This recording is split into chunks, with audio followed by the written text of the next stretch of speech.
성경의 사건 중에 가장 놀라운 사실 하나는요, 오순절 성령의 강림 이후에 제자들이 이 수동적인 삶에서 능동적인 삶의 형태로 극적으로 변화하는 것을 보면서 우리가 그 놀라운 사실을 볼 수가 있습니다.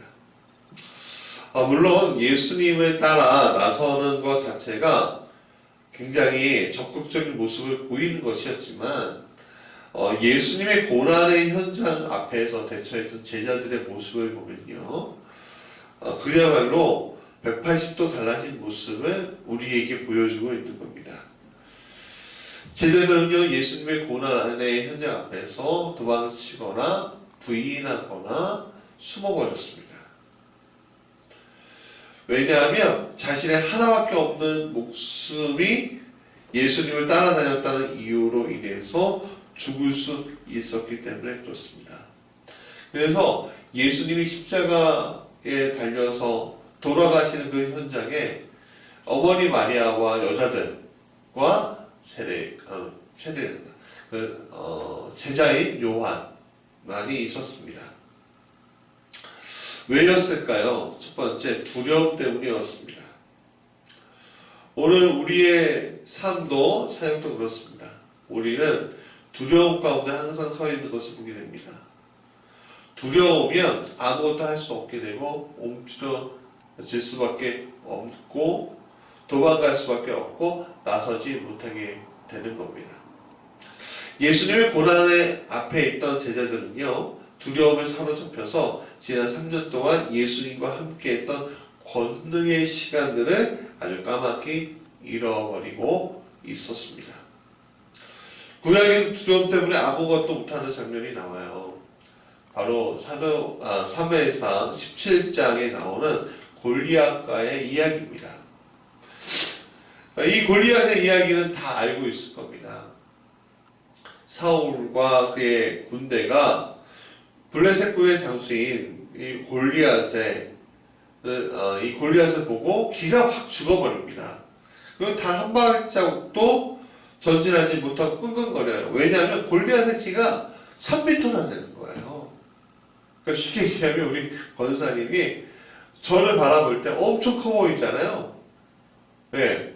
근데 이 사람들이 보기에 골리앗은요, 너무너무 태산처럼 보이는 겁니다. 그리고 엄청난 힘의 소유자였던 겁니다. 골리앗을 만나기 전까지 사울왕과 그의 군대, 이스라엘 군대는요, 연전연승하는 군대였습니다. 왜? 그 안에 하나님이 함께 하셨기 때문에 그렇습니다. 무기도 조잡하고 조약했습니다. 그러나 하나님이 함께 하심으로 모든 것을 이길 수 있었습니다. 그런데 그들의 앞에 골리앗이 가로막고 서자 그들 속에 뭐가 생기는 거죠? 두려움이라는 단어가 생기는 겁니다. 똑같은 예가 출애굽 당시에 나옵니다. 하나님의 강력한 역사로 이집트에서 이스라엘 백성들이 탈출하게 됩니다. 이제 가나안으로 들어갈 준비만 남겨놓고 있었어요. 그들은 정탐꾼을 보냈습니다. 그런데 이 정탐꾼들의 두려운 보고 앞에 그들은 돌아갈 수밖에 없는 거예요. 우리가 갔더니 거인들이 살고 있었어. 안악사손들이 살고 있었어. 사람들은 모세를 비난합니다. 모세에게 이게 뭐냐고. 우리가 출애굽하지 않았으면 살았을 거라고 비난합니다. 결국 이스라엘은요, 가나안으로 들어가지 못하고 40년 동안 광야에서 떠돌아 다닐 수밖에 없었죠. 두려움은요, 우리 안에 있는 모든 것을 죽이게 되어 있습니다. 어떤 목사님들의 자녀가 있어요. 공부도 잘하고 생기 있게 노는 모습들을 보니까 아주 잘 가르쳤구나 라는 생각을 하게 됐습니다. 그런데 아이들이요, 멀리서 엄마가 오니까 갑자기 귀가 푹 죽어요. 아무것도 못하는, 몸이 굳어버린 듯한 표정과 표현을 하는 거예요. 이 사모님이신데 이 엄마가 모든 것을 통제하는 겁니다. 너 학원 보내야지, 이거 해야지, 이거 해야지, 이거 하지 않으면 안 돼! 하고 통제해버리는 겁니다. 그래서 아이들이 엄마를 보면 좋아서 달려가는 것이 아니라 숨어있기 바쁜 것을 보았습니다. 자, 다시 본문으로 들어가서 제자들은 예수님과 동행할 때는 두려움이 없었어요. 왜냐하면 굉장히 담대하고 생동감 있게 예수님의 사역을 돕는 것을 우리가 볼 수 있는데, 왜냐하면 그들 안에 예수님이 계셨기 때문에 그렇습니다. 그러니까 예수님과 동행하면요 두려움이 없게 되는 거예요. 예수님 전도 파송할 때도 예수님이 멀리서 그분의 권능으로 돕고 있는 것을 그들이 느꼈기 때문에 그들은요 담대하게 복음을 전할 수 있었던 겁니다. 두 번째, 두려움은요 성령을 통해서 극복이 됩니다. 두려움은요 빈 그릇에 구슬 하나 올려놓는 것과 같아요. 구슬을 빈 그릇에 올려놓으면 그 하나를 올려놓으면 어떻게 됩니까? 소리가 막 시끄럽게 움직이는 소리가 들리죠. 왔다 갔다 한다는 거예요. 근데 그 똑같은 그릇에 구슬을 가득 채우면 어떻게 됩니까? 그냥 안정적으로 움직이지 않습니다. 소리도 나지 않아요. 보관하기도 더 용이합니다. 마찬가지입니다. 예수님이 사역하실 때 제자들 마음은 예수님이 꽉 잡고 있었기 때문에 그들은 아주 생동감 있게 사역할 수 있었다는 겁니다. 그러나 예수님이 고난당하시고 죽으시면서 제자들이 꽉 잡고 있었던 예수님의 존재가 사라져 버리니까 그들 안에 빈 그릇에 구슬 하나 놓은 것처럼 두려움에 휩싸이게 됩니다. 그래서 조그만 소리와 조그만 소문에도 겁을 집어먹고 도망간 것입니다. 오늘 우리가 그렇지 않습니까? 오늘 우리가 하나님 안에 있지 아니하면 우리는 두려움에 쌓입니다. 그래서 우리 안에 있는 것들은 뭐든지 채우려고 노력을 하는데 다 어디로 가는 길이에요? 생명으로 가는 길이면 참 좋겠는데 다 사망으로 가는 길을 선택하는 것을 우리가 보게 되는 것입니다. 그래서 오늘 주님은 제자들에게 성령이 너희에게 임하시며 이라는 말씀을 주신 겁니다. 즉 성령이 너희 안에 들어오시면 뭘 받아요? 권능을 받는데요. 권능을. 성령이 들어오실 때 살짝 들어오시나요? 아니면 들어오실 때 확 들어오시나요? 우리가 확 들어온다는 거예요. 우리가 잊지 말아야 될 것이 이거예요. 성령이 들어오시면요 우리 안에 확 가득하게 들어오시지 살짝 손만 놓고 살짝 발만 놓고 있으신 게 아니라는 거예요. 왜?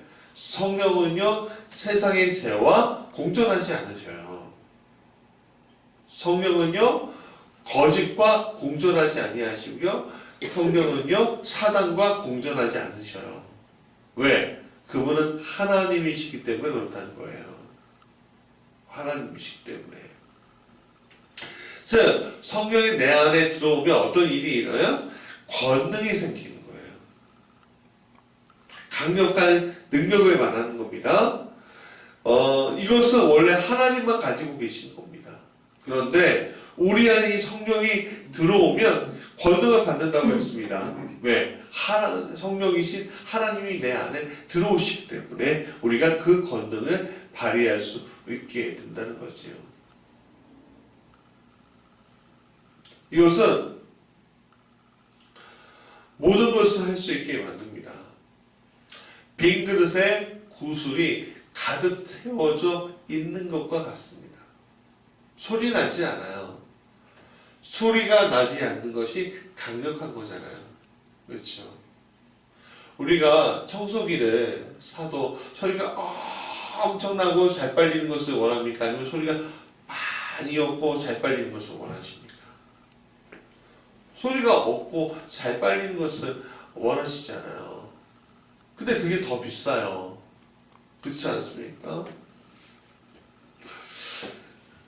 실제로 성경의 임대를 경험한 예수님의 수많은 제자들이 복음의 일꾼으로 땅끝까지 복음을 전하는 데 앞장서게 됩니다.